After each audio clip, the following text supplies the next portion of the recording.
Hi guys! Welcome back to my channel! So today, magluluto na naman tayo ulit. Katulad ng sinabi sa inyo on my previous video at uulitin ko ulit sa inyo.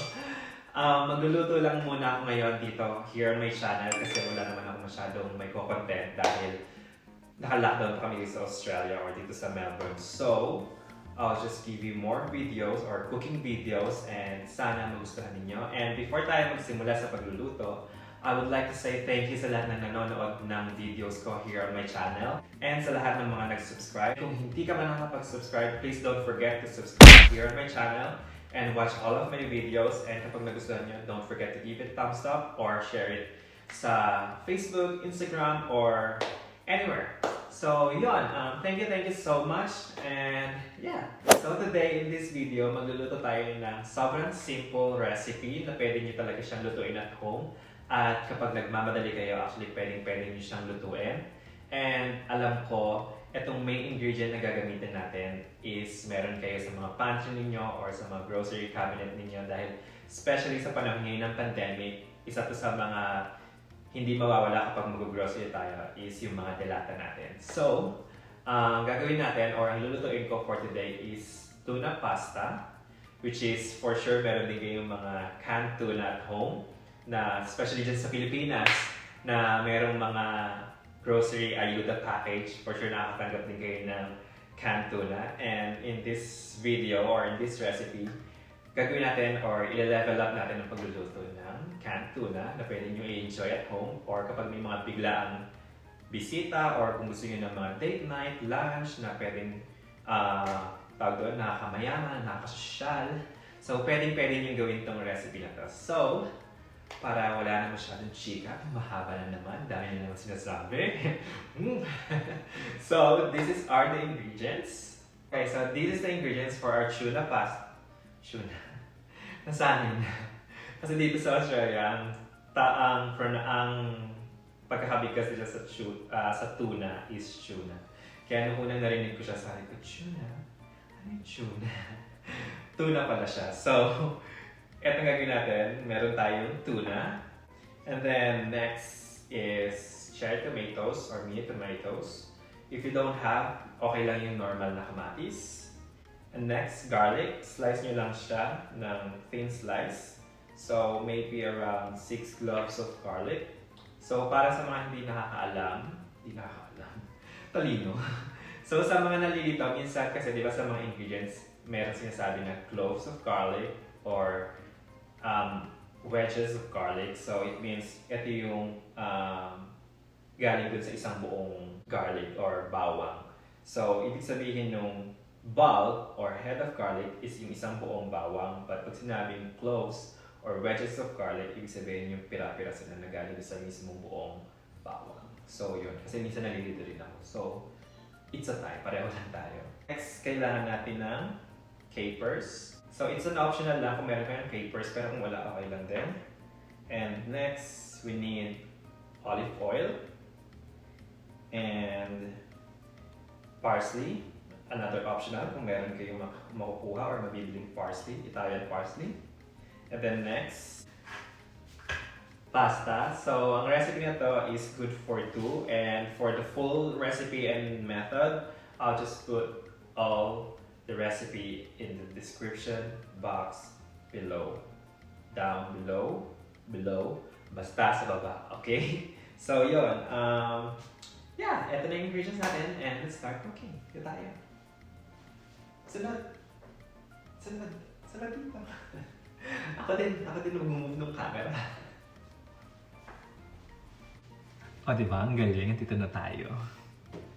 Ako din nag-adjust ng camera. Ako lang lahat to, guys! So, ano nga pang kailangan natin? Kailangan natin ng pan. Okay. So, before natin start yung pagluluto ng pasta, painitin na muna natin itong tubig kasi mabilis lang tong recipe na to. Sobrang bilis niya lang, as in, mabilis lang siya. Basta mabilis. So yan, kumukulo na siya and then hihinaan lang natin yung Hindi ko masabing apoy dahil naka-induction kami. So, hinaan lang natin yung basta hinaan lang natin siya. Bahala siya dyan. And then, start na natin itong ating pasta or ating sauce. Okay, so let's start with our olive oil. Kita ba sa camera? Siyempre ako lang ulito. Ako lang din na mag-check. Teka lang. Kita ba? Hindi siya masyadong kita. So, move natin ito. Para medyo kita niya. Kita ba? Ayan, kita naman siya. Kaya na bahala mag-adjust. Zoom nyo na lang yung mata nyo. So, olive oil. And then, nalagay na natin yung garlic natin. Capers. And tomatoes. Yan. So, hindi natin kailangan prituhin or sunugin yung tawag doon, yung garlic. Gusto lang natin is lumambot siya doon sa mismong mantika at maluto yung kamatis and capers. So, yan. So, habang naluluto siya, ilalagyan natin yung pasta.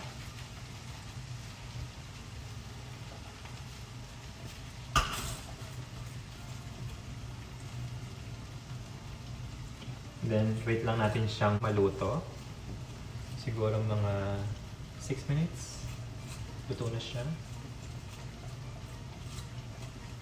So, hininaan ko muna yung apoy nito or hininaan ko muna yung, ano pa talaga? Hininaan ko muna yung heat or yung temperature ng induction. Hindi ko alam talaga, ano ba? Comment down below guys kung anong tawag. Kasi apoy sanay tayo sa apoy. So, paano pag induction? Bawasan natin yung temperature, bawasan natin yung heat. Basta, yun. Hinaan natin yung heat niya. So, yan. So, ito, kaya importanteng nakapagpainit na kayo ng tubig and lagay nyo na agad or medyo halfway through, nagluluto na kayo ng pasta dahil sobrang dali lang niya. Actually, tapos na to. Kaya hinaan ko na yung apoy or hinaan ko, ano ba? Hindi ko talaga alam. Hinaan ko na yung heat ng niluluto natin dahil baka masunog siya. So, habang pinapakulo natin siya, nangyayari dito is na-absorb ng garlic yung mantika and nagkakaroon ng flavor yung pinaka-mantika natin o yung oil natin. So, nadidistribute na ng tama yung flavor. Walang masabi. Kung ano-ano na lang chika. Tagal niya, moms. I think okay na. Malapit na. Konti na lang, besh. So yun, chikahan nyo nga ako. Chikahan nyo nga ako. Naka-live. Live ba ito nga? Naka-live ka ba? Back lang. So yan. Siyempre hintayin natin si Siri kapag ready na siya. Magsabi naman siya. So, ayan na. Stop. So, patayin na natin ang kalan. Kalan na lang tatawagin natin. Hinaan natin ang kalan. Gagawin natin siyang apoy. So, nalagyan na natin siya.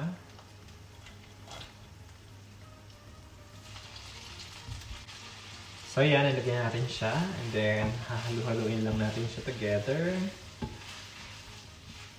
Hanggang kumapit na yung lasa ng pinaka-oil sa pasta.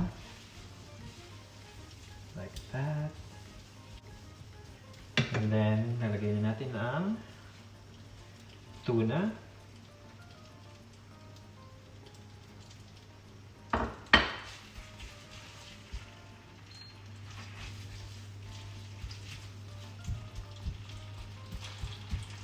Chili flakes.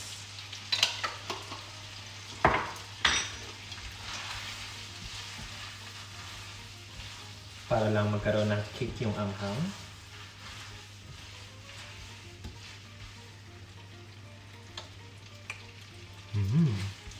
Sarap. And then you can now add your parsley.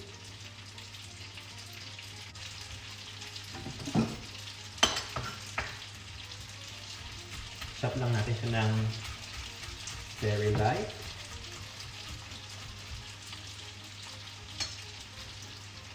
And then, yan. Sama yun na siya. Hindi ko matos yung kawali dahil baka magasgas yung induction.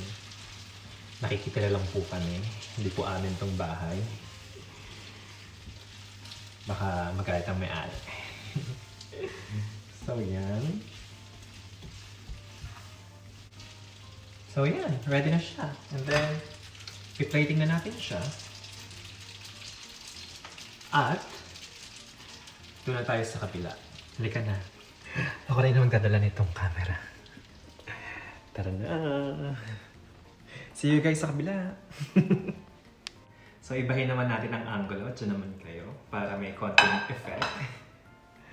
So, ready na itong tuna pasta natin.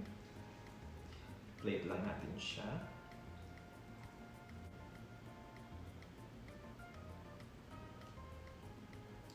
So, tulad ng sinabi ko sa inyo, itong recipe na to is good for two. So, pwede na kayo magpa-andar kapag may mga bisita kayo, diba? Nakakasosyal kapag may capers yung pasta niyo. Nakapagbigay siya ng additional flavor sa pasta. And then, parsley. And then, pepper. And olive oil ulit.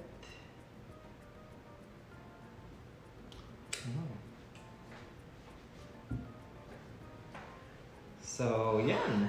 Ito na ang ating tuna pasta. There you go, guys.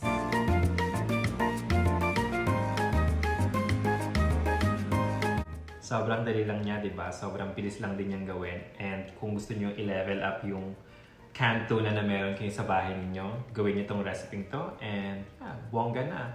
Pwede nang pang dinner, pwede nang pang date at home dahil hindi naman makalabas or makapunta sa mga restaurant.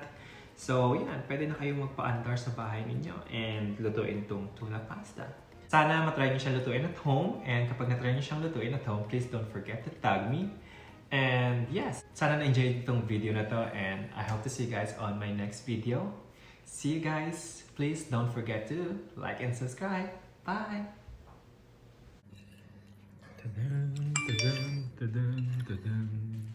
Is it good? It's very good. Kakagising niya lang. Sarap siya, guys. Try niyo na siya.